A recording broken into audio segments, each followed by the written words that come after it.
here we go on a loaded Friday. Terry Bradshaw's going to stop by today, Blazing 5 Live in Los Angeles. This is The Herd. Wherever you may be and however you may be listening, Fox Sports Radio right here at FS1. 1 hour from now, Blazing 5 picks. Like them a lot. It is great to have you in on a Friday. Terry Bradshaw, Doug Flutie stops by today. Can't wait for that. That's in 30 minutes. Joy Taylor's joining me. How are you, Joy? Debate last night at all? No debate. I'm grateful for that. I was working, so I enjoyed watching the Thursday night football game.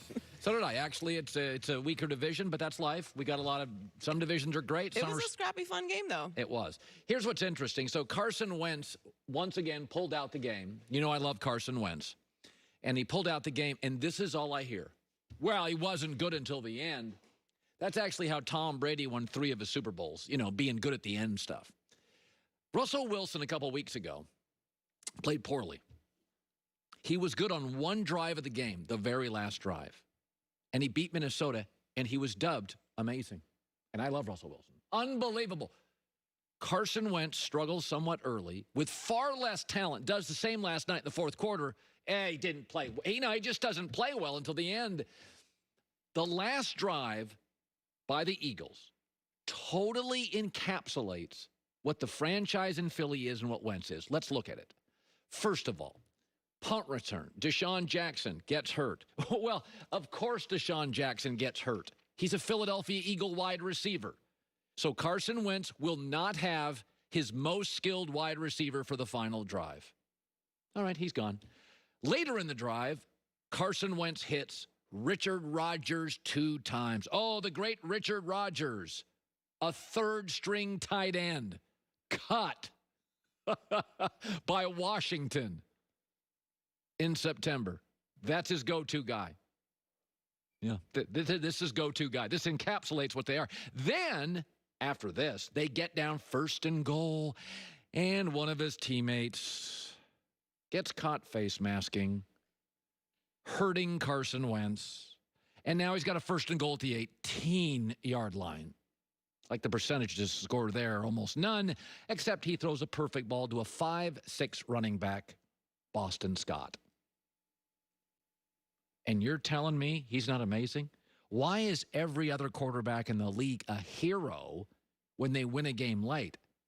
The leading 3 receivers last night for Philadelphia are Richard Rodgers, cut by Washington in September, Travis Fulgham, released by the Lions last year. Not a good team. The Lions are like, you're not good enough for us. 6th-round pick from Old Dominion. John Hightower, a rookie, a 5th-round rookie from Boise State, and Boston Scott, who was signed off the Saints practice squad 2 years ago. Now, Carson Wentz is not perfect. Holds on to the ball too long, trying to make the big play. And he does throw a lot of jump balls. He throws the ball up for grabs sometimes. A lot of them are caught. But it's amazing. I have watched this kid 4 to 5 to 6 times in the last 10 Eagle games carry a MASH unit. But I always hear that, well, he's not good until the end of the game. He holds the ball too long. It's interesting. Greg Cosell, 41 years NFL films, compared him to a former NFL player on our show. And Wentz is an interesting player, and I like Carson Wentz, as I know you do. But Carson Wentz, even at his best, he's a certain kind of quarterback. He's not a true precision player. He's a playmaker-type quarterback who can make big plays. He will always miss a few. That's the way he plays. I'm not going to compare him to Brett Favre, who's a Hall of Famer, but stylistically, that's what Carson Wentz really is. He's a big play-type quarterback. We loved Brett Favre. We loved Brett Favre. We brag about what Josh Allen could be as a big play. We loved Bradshaw. We love Big Ben. None are precision players. Even Patrick Mahomes is a big play quarterback.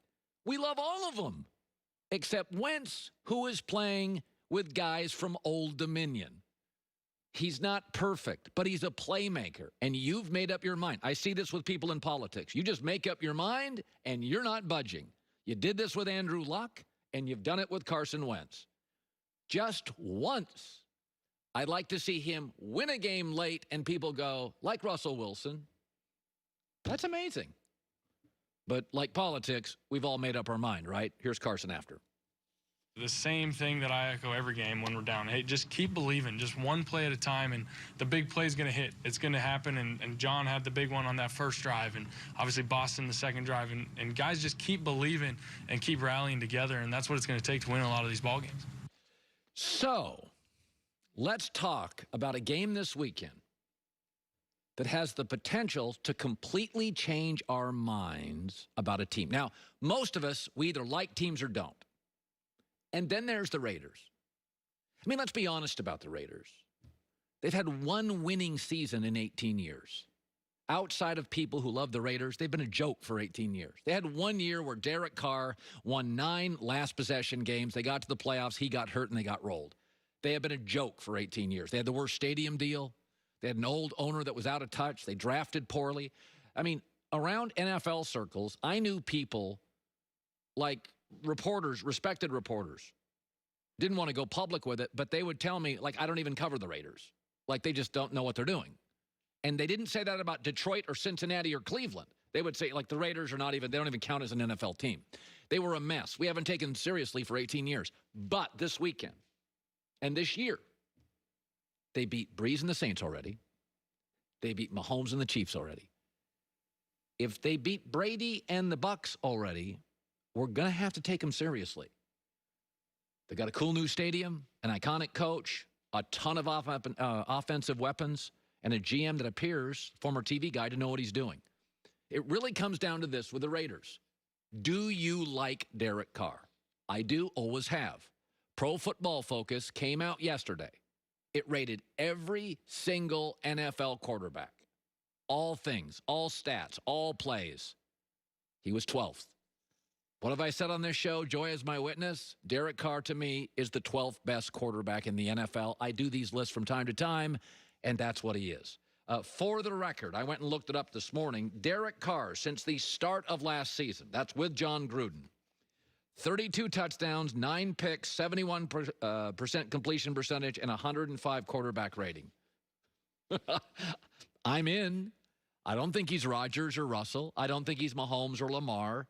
I don't think he's quite Big Ben, but he's a top 12 quarterback, and we're going to have to, for the first time in 18 years, take the goofy Raiders. I grew up, you had to take the Raiders seriously. They were a top 3 NFL franchise. They actually remind me a little of the Warriors.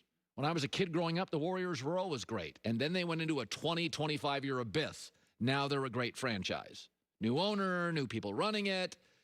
The Raiders, if they win this weekend, will have beaten Breeze and Peyton, Andy Reid and Mahomes, Bruce Arians and Tom Brady, and here's John Gruden.